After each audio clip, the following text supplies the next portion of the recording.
ഞാനൊക്കെ 90 വൈബിളുള്ള ആളുകളാണ്.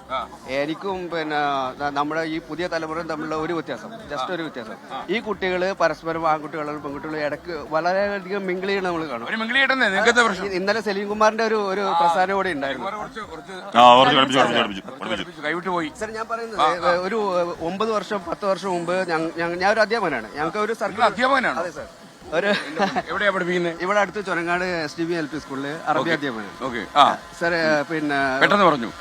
പിന്നെ ഒരു 9 വർഷം 8 വർഷം മുമ്പ് ഒരു സർക്കുലർ ഇറങ്ങുന്നു, ആൺകുട്ടികളും പെൺകുട്ടികളും തമ്മിലുള്ള വിവേചനം ഒഴിവാക്കണം എന്ന് പറഞ്ഞിട്ട്.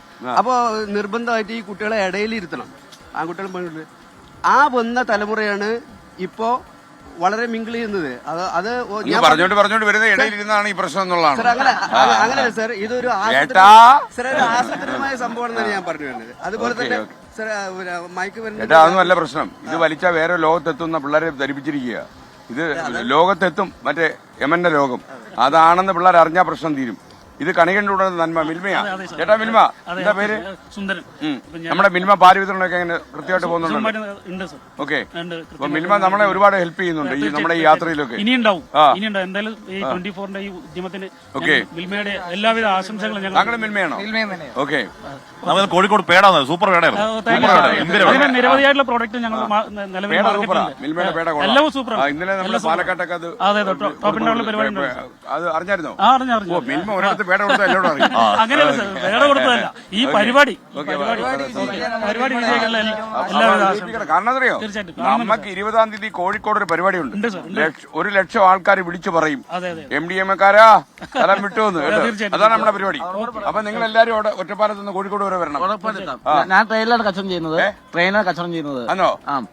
എന്നിട്ടും ഞാൻ ഒത്തിരി പേരെ കണ്ടിട്ടുണ്ട്. കാരണം ഈ MDMA കൊണ്ടുവരുന്നതൊക്കെ MDMA കൊണ്ടുവന്നതിനെ നമ്മൾ പിടിച്ചു കൊടുത്തിട്ടുണ്ട്. നമ്മുടെ ജീവൻ പോയാൽ ഒരുത്തിനെ ഇതും കൊണ്ട് വണ്ടി അനുവദിക്കരുത്. ഓക്കെ ആണല്ലോ? ഓക്കെ. അപ്പൊ അതാണ് ഓക്കെ. അപ്പൊ ചേട്ടാ സുഖല്ലേ? സുഖമാണ്. എന്തോ ഒരു വിഷമമുള്ളതുപോലെ? ഒരു വിഷമമില്ല. ഇല്ലല്ലോ, സൂപ്പർ അല്ലേ? എന്താ പേര്? ഇബ്രാഹിം. പേരാണോ വിഷമം? പുസ്തകം എഴുതിയോ? എന്ത് പറ്റിയത്? ഞാൻ 3 പുസ്തകം ചെയ്തിട്ടുണ്ട്. കഥകളാണ്. അത് 10 ഇതൊക്കെ വായിച്ചിട്ടുണ്ടെന്ന് തോന്നുന്നു അല്ലേ? എന്തോ പുസ്തകം എഴുതാൻ കാര്യം, പ്രേരണ? ഞാന് കഥകളാണ് എഴുതിയിരുന്നത്. ആക്ച്വലി സിനിമ അങ്ങനെ സംബന്ധമായിട്ടുള്ള മോഹങ്ങൾ വെച്ചിട്ടാണ് കഥകൾ എഴുതി തുടങ്ങിയത്. അപ്പൊ ഞാൻ കുറച്ചു നേരമായിട്ട് ബസ്സിലാണ്, 10-15 വർഷമായിട്ട്. അപ്പൊ എനിക്ക് പറയാനുള്ളത് വെച്ച് കഴിഞ്ഞാൽ ബസ്സുകൾ നാട് മുഴുവൻ പ്രശ്നക്കാരാണ് എന്നുള്ളൊരു സംഭവമാണ്. അപ്പൊ അതില് വർക്ക് ചെയ്യുന്ന ആളുകളാണല്ലോ അതിന്റെ മെയിൻ പ്രശ്നക്കാരായിട്ട് വരുന്നത്.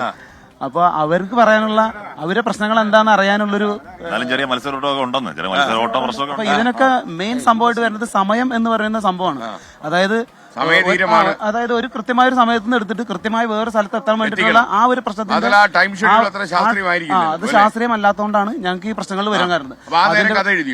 ആ നേരം കഥ എഴുതല്ല, ഞാൻ ഒഴിവുള്ള സമയത്ത് ലീവ് എടുത്തിട്ടാണ് കഥ എഴുതിയത്. കഥാകാരനായതിൽ വളരെ സന്തോഷം. ജീവിതത്തിന്റെ സ്ഫുരണം അല്ലേ അറിയാവുന്ന ആളാണ്. ഇതിനിടയ്ക്ക് ഒരു ചേട്ടൻ എന്തോ പറയുന്നുണ്ടായിരുന്നു. 100 ചില്ലാൻ ബസ് സ്റ്റാൻഡുകളുണ്ട്. ഒറ്റപ്പാലം ബസ് സ്റ്റാൻഡിന് മാത്രം ബീവറേജ് എന്ന് പറയുന്ന കേരള സർക്കാർ അകത്തുണ്ട്. ബീവറേജ് അകത്ത് മാവേലി സ്റ്റോർ ഒരു ഡോറ്, കുറച്ചു കാലമായി അപ്പുറത്ത് ബീവറേജിന്റെ കുറച്ചു കാലമായി വന്നിട്ട്. എന്നാ മാവേലി സ്റ്റോറിൽ ഒരു സാധനങ്ങൾ ഇല്ലെങ്കിൽ പോലും മറ്റോടത്ത് ഏത് ബ്രാൻഡ് സാധനങ്ങൾ വാങ്ങിച്ചാൽ കിട്ടും. മാവേലി സ്റ്റോറിൽ സാധനം ഇല്ലെങ്കിൽ ബേവറേജിൽ സാധനം അങ്ങോട്ടും കയറാം.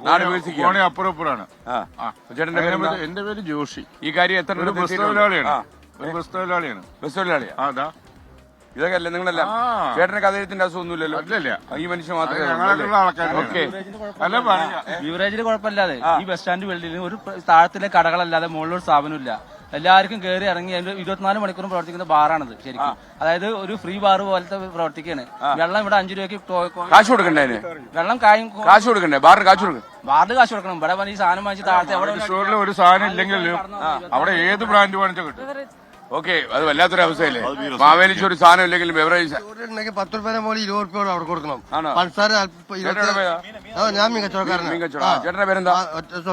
ഇതെങ്ങോട്ട് പോയതുകൊണ്ട് എന്ത് മീനാ ഇത്? പച്ചമീൻ, എല്ലാ മീനുണ്ട്. നല്ല ഫ്രഷ് മീൻ കിട്ടുമോ? ഓക്കെ. മീനൊക്കെ വിലയൊക്കെ എങ്ങനെ? അല്ലേ മാവേലി സ്റ്റോറിലേ 10 രൂപ പോലെ 5 രൂപ കൊടുക്കണം. ഒക്കെ ഡ്യൂപ്ലിക്കേറ്റ് സാധനങ്ങളാ. ഡ്യൂപ്ലിക്കേറ്റ് ഒറിജിനല്ല.